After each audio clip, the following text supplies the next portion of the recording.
pense savoir tout fait tout dit. Selama ini kamu tahu nggak beli enak di mana? Anu iki lho, warung enak. Enak. Enak tenan. Udah tak beli dulu ya. Ada dulu. Oh iya. Main dewe.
Tro, luwe tenan kok, Tro. Ya Allah. Tak galakne yang warung. Ana Mas Asam jae kok. Beli roti mas. Sepeda luwe banget, Jan. Luwe. Yo saya Ini berapa, Mbak? 2000. 2000. Wah, Satu dua. durian montong. wah, dan ini Tapi- apa ini? Iki Itu apa, Mas? Ramadan, kelapa Pak. Oke. Oh. Mbak, niki ulos tunggal nggih kalau es teh. Yang rasanya itu. Niki artone. Rasa keju. Berarti keju. Iya. Misalnya cilik ya. Ketok enak iki dipangan bareng-bareng. Ayo, gas. Yuk. Ah, utang sik wae nang gede ta, Ya Mbak. santai wae iki wis iki wong telu. Walang terus ya wes. Utang sik, Mbak, aku, Mbak. Utang sik. Utang sik ya? Oke. Oke, yuk gampang kok di halo, tak halo. Yo.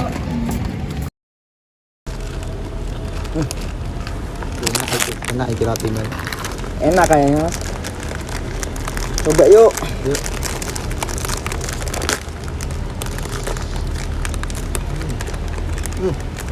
Rasanya kok agak aneh gitu ya. Ya. Ada item-item mah. Iya, iya. Kok Jam- bisa kayak gitu? Jamuran nih kayaknya. Kira-kira kenapa ya kok bisa kayak gitu ya?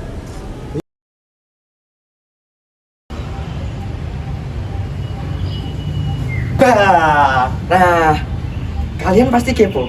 Kok bisa sih roti yang teman-teman aku makan kok bisa jadi rusak gitu?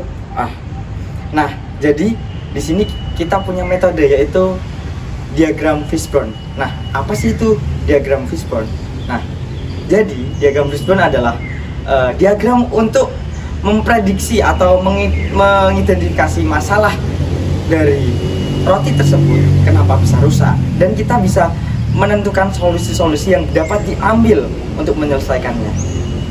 Pasti kepo gimana bentuk diagram Fishbone dan gimana isinya, pasti kepo kan? Nah, jadi untuk lebih lanjut lagi, simak video berikut. Halo teman-teman, di sini aku ingin menjelaskan tentang diagram tulang ikan atau diagram Fishbone dari mengapa roti itu rusak atau tidak enak. Berikut ini merupakan diagram ikan, tulang ikan atau diagram Fishbone. Nah, di sini aku berkesempatan untuk menjelaskan tentang faktor material. Jadi, faktor material ini disebabkan karena kekurangan bahan baku atau kekurangan material-material lainnya yang membuat roti itu menjadi tidak enak atau membuat roti itu menjadi rusak. Nah, gimana sih supaya roti itu menjadi baik dengan faktor material? Yang pertama, caranya dengan mengganti kualitas dari bahannya yang dengan kualitas yang baik sehingga membuat roti tersebut menjadi enak dan tentunya tidak rusak. Oke, selanjutnya aku bakal ngejelasin tentang faktor manusia. Karyawan baru itu bakalan masuk dan seharusnya industri itu menjelaskan apa aja sih SOP atau cara kerja yang harus dilakuin oleh karyawan. Nah, operator atau karyawan itu tidak paham dengan SOP karena ya dari awal industri itu tidak menjelaskan. sehingga mengakibatkan karyawan itu bekerja tidak sesuai dengan instruksi. Dan juga di hasil akhirnya nanti itu hasil rotinya itu tidak sesuai dengan standar yang ada, karena karyawan itu seharusnya memakai masker, memakai penutup kepala, habis itu cuci tangan, dan juga tentunya sehat. Baik kawan-kawan, selanjutnya adalah terkait dengan faktor lingkungan.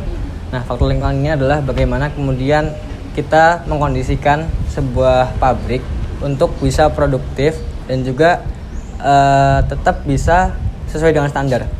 Nah, kesalahan-kesalahan yang kemudian sering kali terjadi adalah terkait dengan kebersihan lingkungan itu sendiri, di mana sering ditemukan bahwasanya ya lingkungan yang kotor itu tuh kemudian menyebabkan ketidaknyamanan pekerja dalam membuat produksi. Nah, solusinya apa? Nah, solusinya adalah kami menawarkan berupa inovasi nanti terkait pengadaan pekerja yang itu berfokus kepada cleaning service, yang itu dilakukan secara berkala dan juga rutin, seperti itu. Lalu yang selanjutnya yaitu faktor metode. Kualitas roti yang menurun itu dapat disebabkan oleh perbandingan komposisi bahan itu yang enggak diatur dengan baik. Takaran atau komposisi bahan yang tidak sesuai standar itu hanya mengandalkan perkiraan manusia, itu dapat berpotensi menyebabkan rasa roti yang tidak disukai oleh pelanggan hingga bahkan menyebabkan kebusukan. Lalu adonan roti yang tidak merata memunculkan penumpukan pada suatu tempat sehingga bahan yang tidak tercampur tersebut dapat menyebabkan kualitas roti yang menurun sehingga ditandai dengan cita rasa yang tidak enak. Lalu solusi pada faktor metode ini yaitu harus dilakukan dengan menghitung takaran bahan sesuai standar, bukan hanya dengan perkiraan manusia saja. Oke, selanjutnya aku mau menjelaskan mengenai faktor mesin dari roti tidak enak. Pada temperatur mesin oven ketika tidak stabil dan tidak sesuai dengan standar, itu akan mempengaruhi dari kualitas roti yang diproduksi. Ketika temperatur suhu oven itu terlalu rendah, maka roti yang akan dihasilkan itu akan semakin cepat basi. Oleh karena itu, temperatur oven harus selalu dicek secara berkala. Baik, selanjutnya adalah belum dibuatkannya daily check preventive maintenance. Preventive maintenance itu merupakan suatu strategi perawatan rutin yang terjadwal untuk memastikan peralatan atau aset tetap berfungsi secara normal sesuai dengan fungsinya.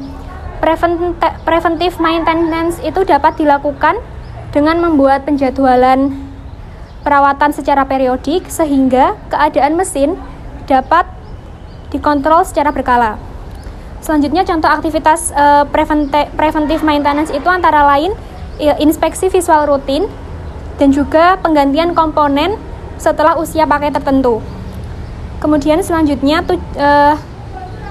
adalah belum adanya perbaikan secara berkala dan juga mesin oven sering rusak.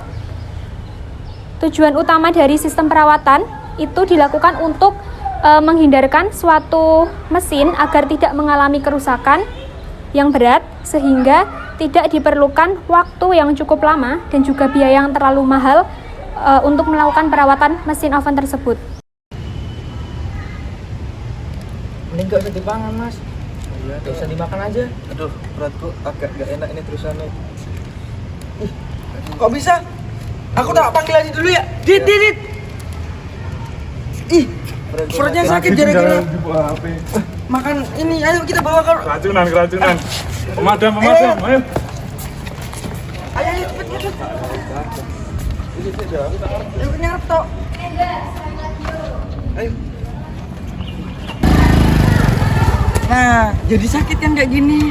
Jadi, kalau mau beli sesuatu, apapun itu, maupun makanan atau tidak, dicek terlebih dahulu. Jadi, gini kan, berang-berang makan tongkat. Berangkat.